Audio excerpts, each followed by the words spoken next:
오늘 우리가 함께 나눌 말씀은 사도행전 2장 1절에서 13절인데 이 말씀은 교회에 다니는 사람이라면 아니면 교회 세상에 있더라도 교회에 대해서 관심이 있는 사람이라면은 가장 먼저 살펴봐야 될 본문인 것입니다. 간단하게 말하면 오늘 2장 1절에서 13절 이제 오순절 사건, 오순절날 사건, 이 사건을 통하여서 공식적으로 교회가 시작된다 이렇게 이제 보고 있습니다. 물론 교회의 흔적들은 구약 성경에서도 이런 모습을 보니까 교회하고 비슷한 모습들이 나타납니다. 그러나 예수님께서 마태복음에서 그 신앙 고백을 하는 사도 베드로의 그 신앙을 듣고 내가 이 반석 위에 이 신앙 위에 교회를 세우겠다고 약속하셨고 그 약속하신 교회가 이제 오늘 사도행전 2장에서 교회가 첫 시작되는 그 사건이 일어나는 겁니다. 이제 오늘 교회가 어떻게 시작이 되었는지 그 시작될 때에 무슨 일이 있었는지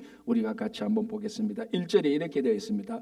오순절 날이 이름에 오순절 날이 이미 이름에라고 되어 있습니다. 자, 먼저 오순절이라는 절기가 나타납니다. 많은 분들이 아시겠지만은 우리 구약 성경을 보면 이스라엘의 3대 절기가 있습니다. 이 3대 절기는 예루살렘에 와서 지켜야 되는 절기인데 그 첫 번째 절기가 유월절이죠. 유월절. 그리고 오늘 본문에 나타난 오순절. 그리고 세 번째가 뭡니까? 초막절. 이게 3대 절기입니다. 자, 이 3대 절기 중간에 있는 절기가 오순절인데 오늘 본문에서 오순절이 이미 이르렀다. 이제 이때 일어난 사건이 언제 일어났냐? 오순절이라는 겁니다. 오순절의 오순은 50이란 뜻이죠. 그래서 6월절부터 50일째 되는 날, 그게 오순절이고 이제 안식일을 7번 지나가죠. 7 곱하기 7은 49, 그 다음 날이 오순절이니까 그래서 오순절을 77절이라고도 이렇게 말을 합니다. 자, 오순절날은 그럼 실제로 어떤 절기냐라고 말하면은 밀수확을 이제 밀농사를 지어서 첫 번째 밀의 열매를 거두어서 이걸 하나님께 드리는 절기입니다. 이제 여러분 또 초실절을 들어봤는데 초실절은 보리 농사를 짓고 보리를 첫 번째 드리는 절기고 이 오순절날은 밀 농사를 짓고 첫 번째 드리는 절기, 첫 번째 밀 열매를 가지고 하나님께 드리는 절기입니다. 그래서 이것도 농사와 관련된 것이고 수확을 거두는 절기입니다. 어떤 의미에서는 한 해의 상반기의 추수감사절과 같은 겁니다. 그 하반기의 추수감사절은 뭐냐? 바로 초막절이죠. 그래서 상반기 추수감사절, 이게 오순절이라고 한다면, 물론 감사의 초점을 맞춰서 표현을 한다면 하반기 추수감사절은 초막절입니다. 자, 이 오순절 날에 첫 열매를 거두는 겁니다. 이걸 하나님께 드리는데 이 절기가 바로 오순절인데, 자, 오늘 본문에 오순절 날이 이미 이름에, 오순절은 매년 한 해에 한 번씩 오는 겁니다. 그죠? 그러니까 오순절이 이미 이름에라는 것은 원래도 오순절이 왔구나, 이렇게 단순하게 넘어갈 단어가 아니라는 겁니다. 여기에 오순절 날이 이미 이름에라는 이미 이름에의 원래 뜻은 성취되었다는 겁니다. 헬라어 원어를 글자 그대로 번역하면 오순절이 성취되었는데 이렇게 번역을 해야 됩니다. 오순절 날이 매년 절기를 맞이하듯이 올해도 오순절이 되었습니다. 이게 아니고 올해는 오순절의 원래 의미가 성취되었습니다라는 겁니다. 오순절의 원래 의미가 뭡니까? 아까 말씀드린 것처럼 상반기에 첫 번째 밀을 수확하는 겁니다. 첫 번째 밀의 열매를 거두어서 하나님께 드리는 것이 오순절의 원래 정신인데, 원래 절기인데 이것이 성취되었다는 겁니다. 그러면은 작년에는 이것이 성취 안 되었냐? 그 작년에 성취 안 되었느냐? 그러면 작년 그 작년에는 오순절 날이 그냥 오순절 날이 절기로 지나갔다는 겁니다. 그런데 올해 이 사도행전 2장에 오는 이 올해 오순절 날은 그 지금까지 지켜온 오순절 날의 원래 정신이 올해에는 진짜 이것이 성취되었다라는 겁니다. 무엇이 성취되었냐? 첫 열매가 성취되었다는 겁니다. 그럼 그 첫 열매가 뭐냐? 그것을 말하는 것이 아니죠. 만약에 밀이라면 매년 성취된 것이죠. 그런데 매년 작년 재작년은 이 오순절 날이 성취가 안 되었습니다. 그런데 오늘 사도행전 2장에서 오순절이 성취됩니다. 첫 번째 열매를 거두게 되는 것이 진짜 성취되었다는 겁니다. 그 첫 번째 열매가 뭐냐? 교회라는 것이죠. 이제 드디어 첫 번째 열매인 교회가 시작된다라는 것을 의미하고 있는 것입니다. 그래서 제가 처음에 말씀드린 것처럼 이 사건에서 오순절에 이랬을 때 2000년 전 오순절 그날에 교회가 시작됩니다라는 것을 말씀드리는 겁니다. 자, 오순절날이 이미 이름에 오순절이 성취되며 그들이 다 같이 한 곳에 모였는데 홀연히 하늘로부터 급한 강한 바람 같은 소리가 있어 그들이 앉은 집 온 집에 가득하며 마치 불의 혀처럼 갈라지는 것들이 그들에게 보여. 자, 이제 교회가 시작되는 것입니다. 그죠? 이때 이제 이런 현상이 나타나는데 오늘 이 1절을 보면서 이 교회의 시작이 2000년 전에 실제로 역사적인 사건으로 일어났는데 이 본문을 보면서 우리 각자의 삶에 교회가 시작되는 일이 성취되어야 된다는 겁니다. 물론 대부분 다 이렇게 생각할 겁니다. 내가 교회 다닌 지가 얼만데 내가 20년 전에 교회를 다니는데부터 물론 많은 사람들에게 있어서 교회 다니는 날이 자기 삶에 있어서 교회가 시작되는 날하고 일치할 수가 있습니다. 그러나 항상 그런 것은 아니죠. 교회 다닌다고 해서 다 예수 믿는 것은 아니잖아요. 대부분은 그렇지만은 뭐 일부 예배 나올 정도면 예수를 믿는다고 봐야 되죠. 예수 안 믿는 사람이 주일날 아침에 9시까지 나올 리는 없죠. 그죠?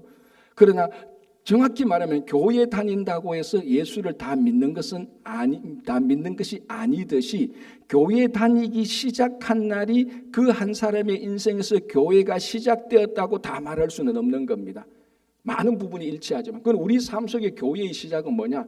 뭐 거두절미하고 이렇게 설명하면 제일 좋습니다. 우리 삶 속에 교회가 시작되는 날이 있어야 된다는 것은 그 날 그때로부터 교회가 내 삶의 중심이 되어야 된다는 겁니다.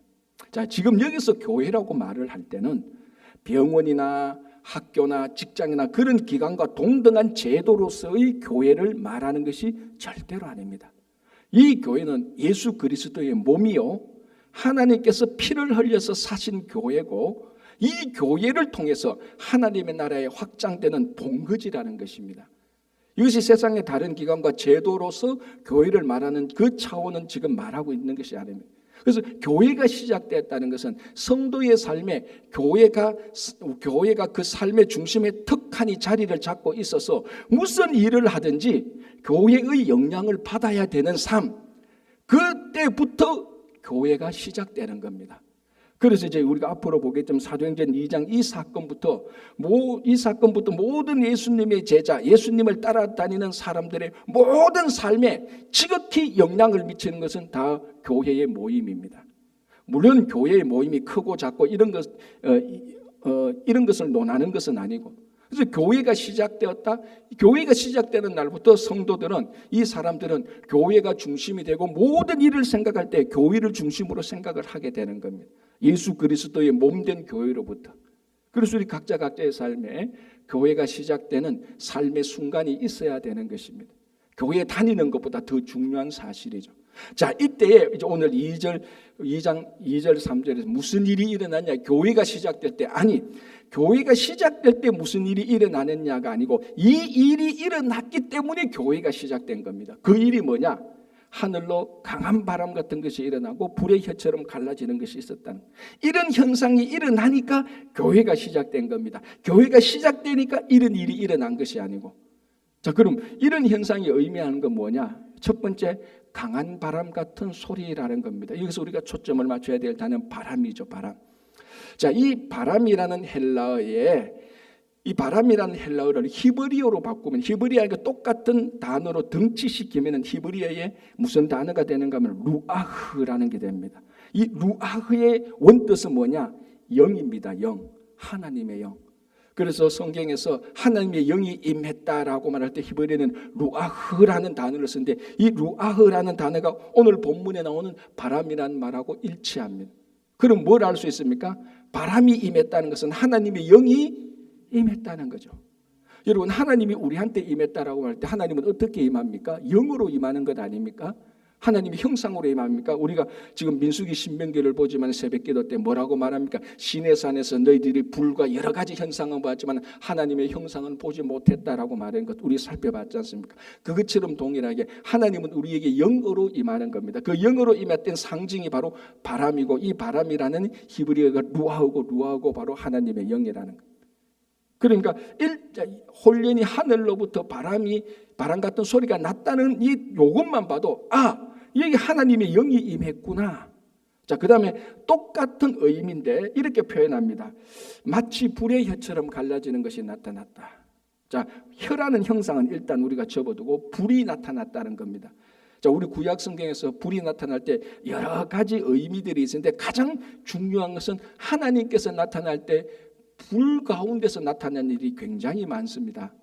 모세가 시내산에서 모세가 광야에서 하나님을 처음 만날 때도 불타는 가시덤불에서 만났고, 시내산에서 율법을 할 때 하나님 만날 때도 그것도 불 가운데 있었고, 솔로몬이 성전 봉헌을 할 때 하나님께서 불 가운데서 임했고, 갈멜산에서 엘리야 선지자가 바알 선지자가 거짓 선지자가 대결할 때 하나님께서는 그 불 임함으로 하나님이 바알 선지자가 아닌 엘리야와 함께하고 있다는 것을 표해 주었습니다.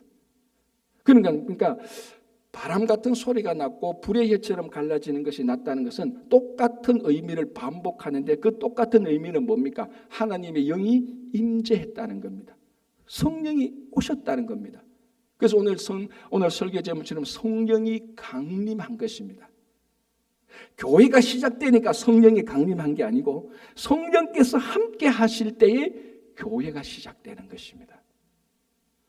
자, 그러면 이제 여기서 잠시 멈추어서 우리가 한번 생각해 보겠습니다. 왜 여기에 성령이 임했냐는 겁니다. 왜 여기에 크고 강한 바람 같은 소리가 났고, 왜 여기에 불의 혀 같은 것이 나타나서 성령이 임하느냐는 겁니다. 우리가 일반적으로 생각하면 성령은 성전에 임하는 것이 지극히 상식적이죠. 자, 그러면 이 사도행전 이때 사도 바울 예수님께서 막 돌아가시고 승천하시고 그 다음에 성전이 없었느냐? 성전이 있었지 않습니까? 아직까지 로마 디도 장군에 의해서 AD 70년에 예루살렘 성전이 멸망하기 전이거든요. 성전이 예루살렘에 떡하니 있었는데 그 성전은 굉장히 아름다운 성전이었습니다. 우리 복음서에서 알다시피 갈릴리 촌뜨기 제자들이 그 예루살렘 성전 보고 그걸 다른 말로 헤롯 성전이라 그러지, 그 헤롯 성전이라고 하는데 그 성전을 보고 전부 다 홀딱 반해버렸습니다. 그만큼 아름다운 성전이 있었습니다. 지금 오늘 이 마가의 다락방이 오순절이 되었을 때 상식적으로 성전 하나님의 집에 성령이 임해야 되는데 거기 성령이 임했다는 증거는 없습니다.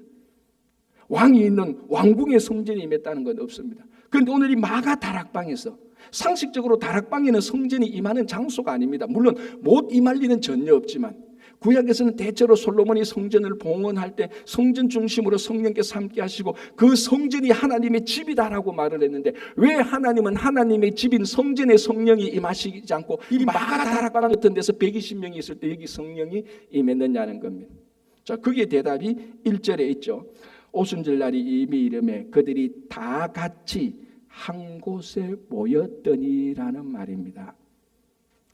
성령은 예수 그리스도의 이름으로 모인 무리에게 항상 나타나는 겁니다. 자, 우리가 성경을 읽을 때, 구약으로부터 신약을 읽을 때 사람들이 모였다라는 말은 우리는 별로 대수롭지 않고 넘어가는 겁니다. 그러나 여러분들이 오늘부터 성경을 읽을 때, 특별히 사도행전 이후부터, 특별히 사도행전에 바울의 편지들을 읽을 때 그들이 모였다는 말에 항상 동그라미를 한번 쳐보십시오. 이게 얼마나 중요한 의미가 있는지. 자, 종교를 사회적으로 보는 학자들, 종교 사회학자리라 그러죠.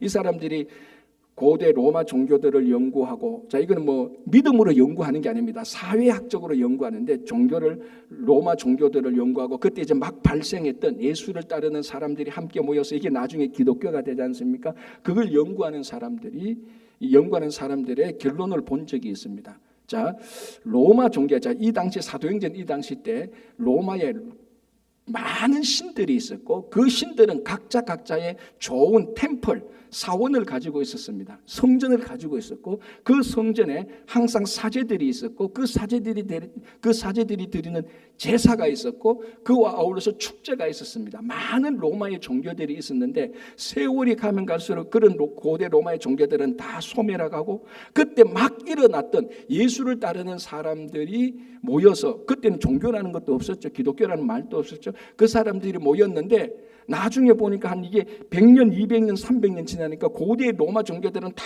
소멸하고 힘도 발휘하지 하지 못하고 막 예수를 따르는 사람들이 만든 그 기독교가 313년에 로마의 종교로서 인정받고 나중에 뒤에는 로마의 국교로 공인받게 되는 것. 왜 이런 현상이 일어났지? 이렇게 연구하는 데 있어서 중요한 하나를 발견하게 됩니다. 그게 뭔 줄 압니까? 정기적인 모임이었다는 겁니다. 왜? 로마의 여러 종교들도 모임은 있습니다. 그러나 정기적으로 모여서 하나님을 찬양하고 성도들이 함께 교제하는 그런 모임은 고대 로마 종교에 없었습니다. 모여서 제사 드리고 가고 축제하고 그게 다였지. 그러나 오늘 사도행전을 보면은 계속해서 이 예수 믿는 사람들은 항상 모이기를 좋아하는 겁니다. 계속해서 정기적으로 모입니다. 여러분들도 여러 모임이 있지 않습니까? 뭐 동문회도 있고 개 모임도 있고 여러 모임들이 있습니다.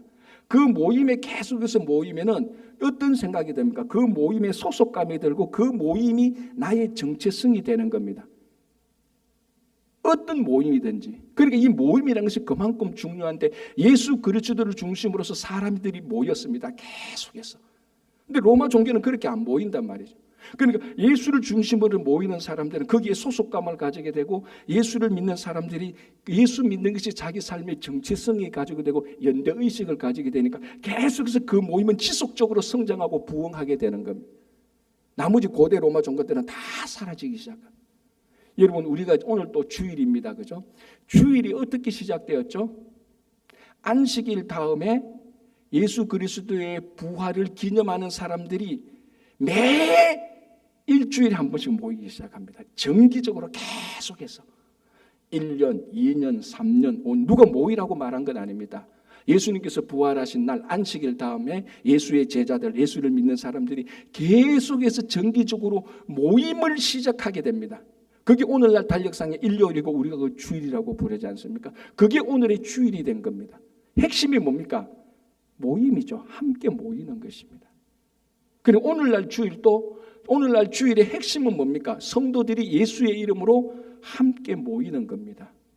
우리는 이것을 매주일 모이기 때문에 습관적으로 모이기 때문에 이게 별로 중요하지 않은 것처럼 여겨지는데 2000년 전 이 당시로 돌아가서 로마 종교들을 보면은 로마 종교에서는 전혀 상상할 수 없는 일들이 사도행전에서 일어나기 시작합니다. 예수를 믿는 사람들이 계속해서 모이는 겁니다. 모이면서 자기 정체성을 확인하고 예수에 속한 것을 확인하고 그 예수에 속한 것을 자기 삶의 기쁨으로 여기고 인생의 목표로 여기고 그래서 예수를 위해서 일을 하게 되고 그게 이제 기독교가 되고 그래서 모이는 그날이 주일이 된 것입니다. 예수님께서 뭐라고 말씀하십니까? 두세 사람이라도 내 이름으로 모인 곳에는 내가 그들과 함께 하겠다라고 말했습니다. 그래서 오늘 왜 성전에, 그 헤롯 성전, 아름다운 성전에 왜 왕궁에 성령이 임하지 않았느냐? 성령은 어디에 임합니까? 예수의 이름으로 모인 곳에 성령이 임하는 것입니다. 그렇게 모이니까 그게 교회가 된 것입니다. 예수님께서 약속하신 것. 여러분, 우리 히브리서 10장 24절 25절이 이렇게 되어 있습니다. 우리 잘 아는 내용인데요. 제가 읽어드리겠습니다. 서로 돌아보아 사랑과 선행을 격려하며 모이기를 패하는 어떤 사람들의 습관과 같이 하지 말고 오직 권하여 그날이 가까움을 볼수록 더욱 그리하자. 오늘날 코로나 팬데믹을 거치면서 코로나 팬데믹이 지난 오늘날을 볼 때 이 히브리서 10장 24절 25절의 말씀은 마치 오늘날 이 당시 히브리서가 쓰여질 때로부터 2000년을 내다보고 오늘날 우리가 사는 삶의 모습들을 보고 마치 예언한 말씀 같아요. 마지막 날이 올 때까지 모이기를 피하지 말라는 겁니다. 배도한 사람들, 이단과 같은 사람들은 이 모임을 패하는 습관을 가진 사람들이라고 말합니다. 히브리서에서. 오늘날 우리가 보니까 코비드를 지나고 나면서 가장 중요한 이슈가 된 것이, 교회에서 가장 이슈가 된 것이 뭐였습니까? 모임이었지 않습니까? 현장에서 모일 것인지 온라인에서 모일 것인지, 온라인 모임이 이게 교회의 모임인지 아닌지 지금도 계속해서 이슈가 되는 겁니다. 결국 가장 기본적인 성도 교회 공동체의 가장 기본이 되는 모임이 얼마나 중요한데 우리는 그 모임을 별로 대수롭지 않게 생각한 겁니다. 마치 살아가면서 공기가 별로 대수롭지 않은 것처럼, 물고기가 물을 별로 대수롭지 않은 것처럼, 교회 공동체의 성도들이 모임이 별로 대수롭지 않은 것처럼, 그래서 내 바쁘고 피곤하고 힘들면 모임을 빠지고 중요하지 않고, 그게 원래 우리들의 본질인데, 교회 공동체의 본질인데, 그때 예수의 이름으로 모일 때 바로 성령께서 임했다는 겁니다. 그래서 2장 1절에 오순절날이 이미 이름에 그들이 다 같이 한 곳에 모였습니다. 다 같이, 한 사람도 빠지지 않고 한 곳에, 이곳 저곳이 아니고 한 곳에 같이 모였습니다. 예수의 이름으로. 그때 성령이 바람같이 임했고 불같이 임하게 된 것입니다. 왜 이곳에 이제 왜 헤롯 성전에, 왜 예루살렘 성전에 성령이 임했는지, 성령이 임하지 않았는지 알게 될 겁니다. 그곳에 예수의 이름으로 모인 사람들이 없거든요. 그냥 관광하러 온 사람이 있고 여행하러 온 사람은 있었겠지만 각자가 할례 드리고 어떻게 정결 예식을 하려고는 모였지만 예수의 이름으로 함께 모인 사람들은 없었단 말이죠. 예수 이름으로 모였을 때, 그것이 그 모임이 이루어질 때 성령께서 함께 하시고, 성령께서 함께 하시니까 그 모임이 교회가 된 것입니다. 제가 지금 계속해서 반복하는 것이, 교회가 시작되니까 성령이 임한 게 아니고 성령이 임하니까 교회가 된 것입니다. 이 말은 뭐냐? 진짜 교회는 무엇이 진짜 교회입니까? 성령이 임한 교회가 진짜 교회라는 것입니다. 교회가 아무리 건물이 좋고 아무리 사람들이 많이 모이고 이 지방에서, 이 지역에서 가장 유명한 사람들이 그곳에 모여서 그 교회가 하는 일이 영향력이 아무리 많다 할지라도, 극단적으로 말해서 그곳에 성령이 임하지 않으면 그것은 교회가 아닙니다. 그러나 초라해도 거기에 성령이 함께할 때, 성령이 함께하는 기관, 제도, 그게 바로 교회라는 것입니다. 여러분, 에어포스 원이 뭐죠? 갑자기 영어를 하니까 에어포스 원이 뭡니까? 미국 대통령이 타는 전용 비행기 아닙니까? 그래서 에어포스 원은 미 공군 1호죠. 미 공군 비행기 1호입니다. 그럼 정확히 말해서 에어포스 원이 대통령이 타는 비행기, 정확히 말해서 요즘 그러니까 에어포스 원은 어떤 비행기인가 하면 보잉사에서 나온 747-200B 비행기를 개조해서 더 좋게 만든 비행기랍니다. 근데 아마 이 비행기가 전 세계에서 아마 제일 좋은 비행기일 것 같아요. 아무래도 미국 대통령이 타는 비행기니까. 그래서 별명이 하늘의 백악관이라고 말합니다.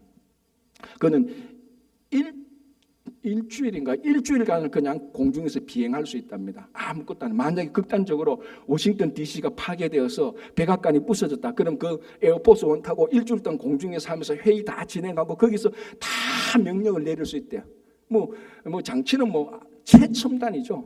그래서 여러분, 올해 2월 달에 혹시 기억납니까? 트럼프 대통령이 그 전용 비행기 안 됐으니까 직접 자기가 보잉사 찾아갔지 않습니까? 찾아가서 왜 비행기, 그러니까 내 전용 비행기 왜 빨리 안 만드냐, 좀 약간 이렇게 압력을 넣듯이 찾아갔던 적도 있습니다. 그래서 그 비행기가 747-200B인데 이게 에어포스 원입니다. 그러는 정확히 말해서 이 에어포스 원이라는 이름은 비행기를 가리키는 이름이 아니고 대통령이 타는 비행기를 말하는 겁니다. 무슨 말씀인지 알았죠? 그러니까 에어포스 원은 호출 사인입니다. 콜 사인이죠. 공군에서 에어포스 원 그러면 뭡니까? 대통령이 타고 있는 비행기입니다. 지금 제가 무슨 말 하시는지 아시겠죠? 자, 여기 747-200B가 있고 여기 헬리콥터가 있습니다. 그런데 사정상 대통령이 헬리콥터를 탔습니다. 미국 공군에서는 어느 게 에어포스 원이죠? 헬리콥터가 에어포스 원이에요. 왜? 대통령이 탔으니까. 대통령이 탄 어떤 비행기를 가리켜서 다 에어포스 원이라고 말을 해요. 아무리 좋은 비행기가 있어도 대통령이 안 타면 그건 그냥 보잉 747-200B예요.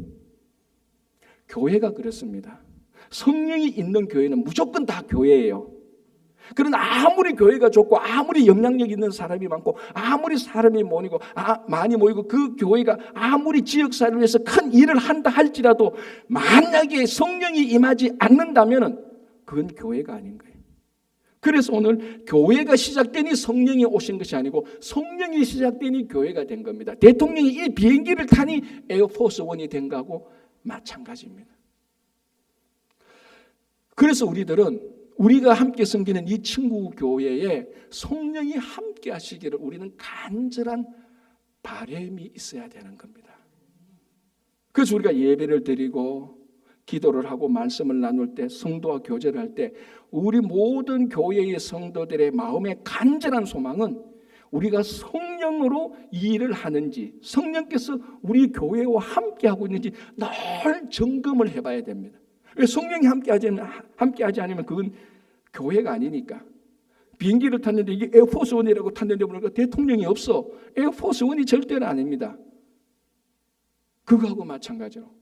그래서 우리는 마음속에 늘 성령을 사모하는 성령께서 이 교회의 주인이고 성령께서 하시는 일이 교회의 사역이고 그 성령의 사역에 우리는 순종해야 되는 성령을 바라는 간절한 마음이 있어야 되는 것이 교회와 성도의 마음입니다. 교회에 와서 성도에 와서 세상 것을 강렬하게 바람이 있다면 그거는 원래 교회와 원래 성령의 바람하고는 어긋나게 되는 것입니다. 제가 옛날에 한번 이 얘기를 어디서 했던지는 모르겠는데 한번 한 것 같은데 우리 발명왕 에디슨, 전 뉴저지 에디슨 마을에서 태어난 그 에디슨 있지 않습니까? 그의 한창 연배가 어리지만 에디슨과 아주 우정을 돈독하게 나눈 미국의 자동차 왕 헨리 포드가 있었습니다. 그 헨리 포드는 늘 에디슨이 자기의 친구였지만 연배 높은 친구였지만 늘 에디슨의 그 상상력, 그 창조력을 늘 경의를 가지고 표해가 있었습니다. 그래서 에디슨이 죽게 될 때에 헨리 포드가 에디슨의 아들을 불러서 한 가지 부탁을 했습니다. 뭐냐면 당신 아버지가 죽을 때 마지막 숨을 병에 좀 담아달라는 겁니다. 아주 독특한 바람이죠. 그래서 그 아들이 그렇게 하겠다고. 그래서 에디슨이 죽을 때 이 아들이 마지막 비커컵을 가지고 아버지의 마지막 호흡 소리를 닫고 그걸 뚜껑으로 닫아서 헨리 포드에게 줬습니다. 헨리 포드가 그걸 가지고서 나중에 이게 어디서 발견됐는가 하면 헨리 포드의 옷장에 옷하고 구두하고 있는 거기에 고병이 발견됐습니다. 그래서 지금 이게 있느냐 없느냐 이게 어디 있는가 하면 디트로이트 헨리 포드 기념박물관에 고병이 그대로 있습니다. 고병을 열면 진짜로 에디슨의 마지막 숨결이 얼마나 빠져나갔는지는 모르겠지만은 거기에 담았던 그 병 바로 그겁니다. 자, 이게 어떻게 보면 굉장히 재미있는 에피소드 같죠. 그럼 왜 헨리 포드는 에디슨의 숨결을 그렇게 간직하고 싶었냐? 그 숨결을 보면서 늘 자기 평생에 에디슨의 영감을 받고 싶었고 에디슨의 상상과 에디슨의 창의력에 자기가 그 에디슨의 영적인 사람이 되고 싶었다는 겁니다. 그래서 헨리 포드가 마지막 숨결을 자기 가장 가까운 옷장에 남겨두고 계속해서 그것을 자기가 그 호흡을 마시지는 않았겠지만 그걸 보면서 동경을 했다는 것입니다. 자, 이게 아주 우정이고 발명왕의 에디슨의 숨결을 느끼고 싶다는 그런 이야기이겠지만 교회와 성도는 성령의 숨결을 느껴야 되는 간절한 소망이 있어야 되는 것 아닙니까? 그거하고 똑같은 얘기 아닙니까? 하물며 한 사람이 위대한 사람의 숨결을 느끼고 싶고 그 숨결의 영감을 받고 싶어 하는데 교회와 성도가 성령의 숨결을 느끼는 바람이 없다면 그거는 더 이상 교회도 아니고 더 이상 성도가 아닌 것이죠. 우리가 가장 바라는 바람 가운데는 우리가 정말 내 호흡이 아닌 성령의 호흡으로 살고 성령의 바람이 내 안에 들어서 성령이 내 안에 들어서 나를 완전히 영의 사람으로 바꾸어지기를 원하는 그런 갈망이 있어야 되지 않습니까? 재리를 밝게 하고 어떻게 하면 출세하고 성공하고 어떻게 하면 다음 무엇을 잘하고 그거는 성도가 아닌 세상 사람도 다 그런 갈망이 있습니다.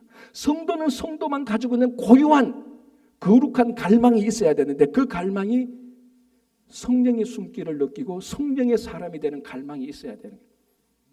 그래서 성령이 교회가 함께 하게 될 때 이제 진짜 그때부터 교회는 본질적으로, 교회와 성도는 본질적으로 변화되기 시작하는 것입니다.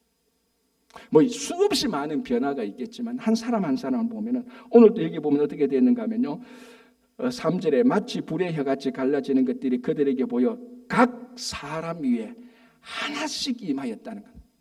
성령이 거기 보면 120명을 그 도미구로 퉁 쳐서 임한 게 아니고 한 명 한 명 각 사람 모두에게 성령께서 임하셔서 그 사람들을 변화시키기 시작하고 성령의 사람으로 만들기 시작하는 거예요.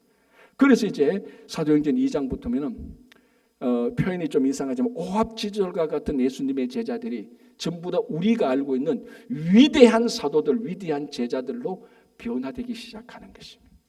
진짜 예수의 제자들이 되기 시작하는 것입니다. 우리가 성령이 우리와 함께할 때 우리의 인격이 가장 처음으로 변화되는 게 인격이 변화가 되는 겁니다. 여러분, 옛날에 우리 학교, 고등학교, 중학교, 고등학교 때 사람의 인격은 지, 정, 의로 이루어진다 그러지 않습니까? 새롭죠? 이런 얘기 들으니까. 사람의 인격은 지성이 있어야 되고 정, 감정이 있어야 되고 의지, 결단이 있어야 된다는 거 아닙니까? 한 사람이 변화된다는 것은 인격이 변화된다는 말이고, 성령은 그 사람을 변화시키고 그 사람의 인격을 변화시킵니다. 인격이 변화된다는 건 뭡니까? 지성이 바뀐다는 겁니다. 그러면 성령이 내게 임하면 내 지성이 막 IQ가 높아지고 똑똑해질 수 있겠네? 물론 그럴 수도 있을 겁니다.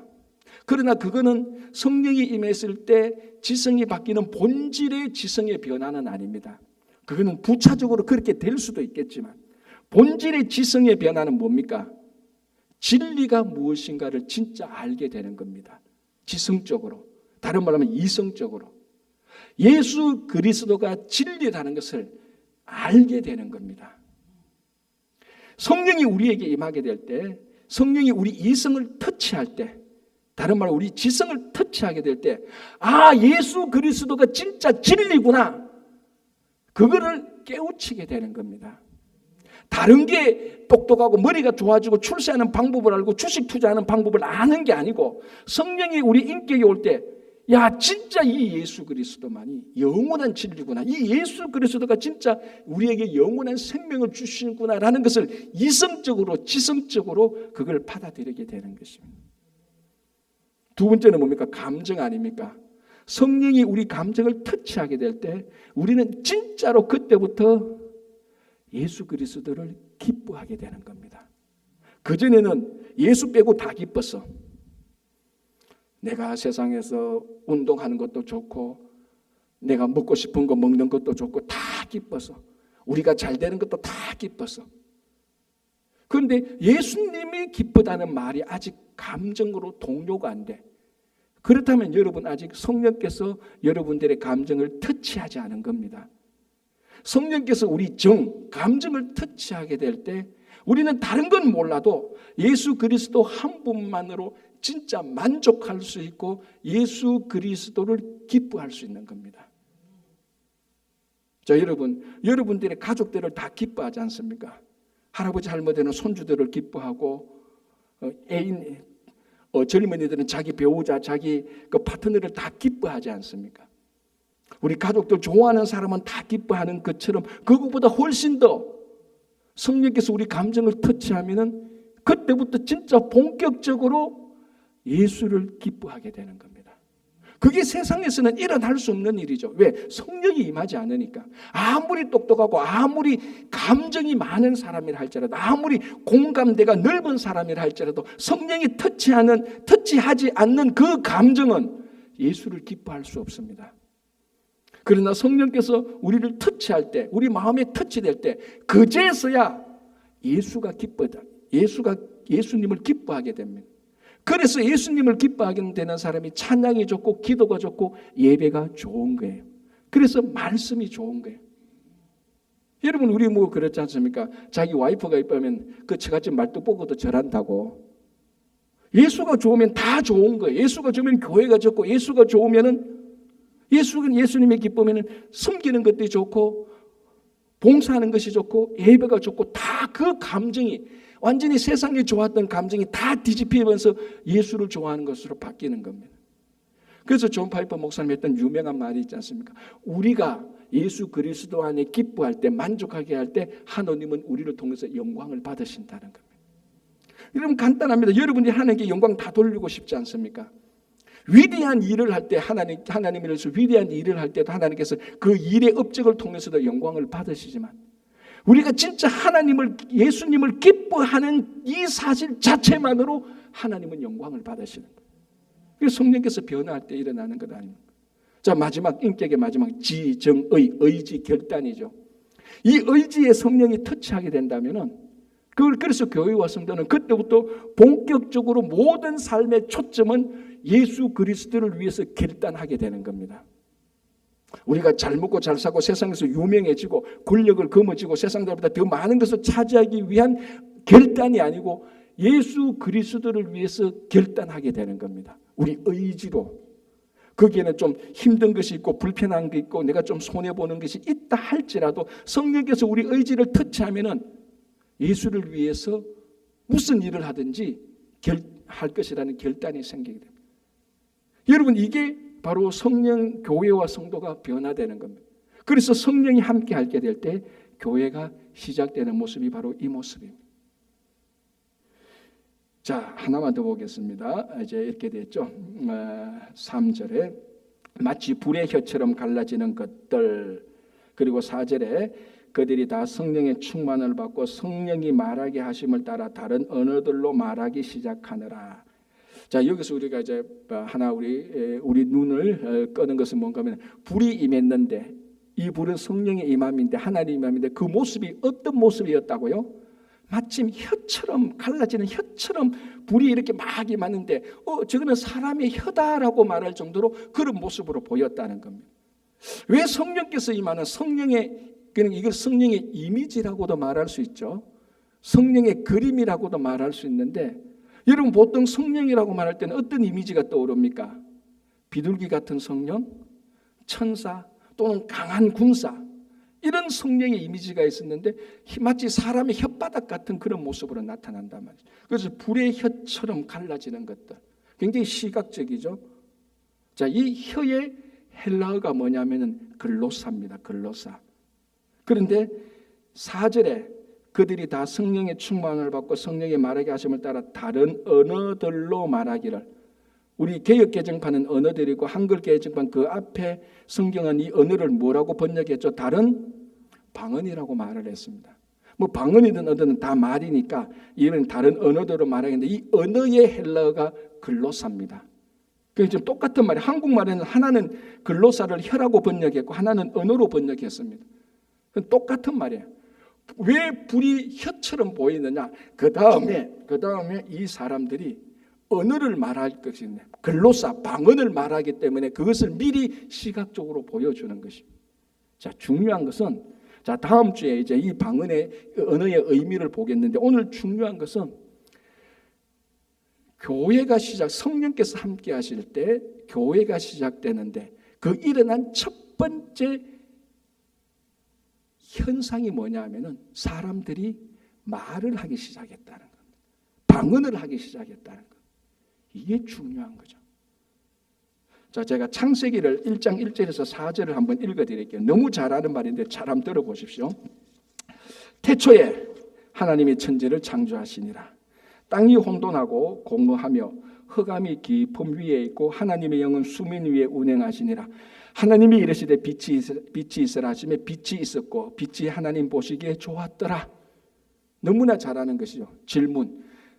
천지가 창조될 때, 우주가 창조될 때 제일 먼저 있었던 일은 뭡니까? 빛이 있었다고요? 천만에. 말씀이 있었죠. 그렇죠. 제일 먼저 창조된 것은 빛이었지만은 이 빛이 창조되기 위해서 하나님이 먼저 빛이 있어라라는 말씀이 있었습니다. 빛보다 더 먼저 있었던 것이 말씀이죠. 말씀의 시작과 함께 우주가 창조됐습니다. 그래서 요한복음 1장 1절에 뭐라고 말합니까? 태초에 빛이 있었다고 말합니까? 아니죠. 태초에 말씀이 계시느라. 여러분, 우주 창조 때에 말씀이 있었습니다. 교회가 시작될 때 성령이 역사했는데 말씀이 시작된 겁니다. 사람의 말이. 흐름이 똑같죠? 똑같습니다.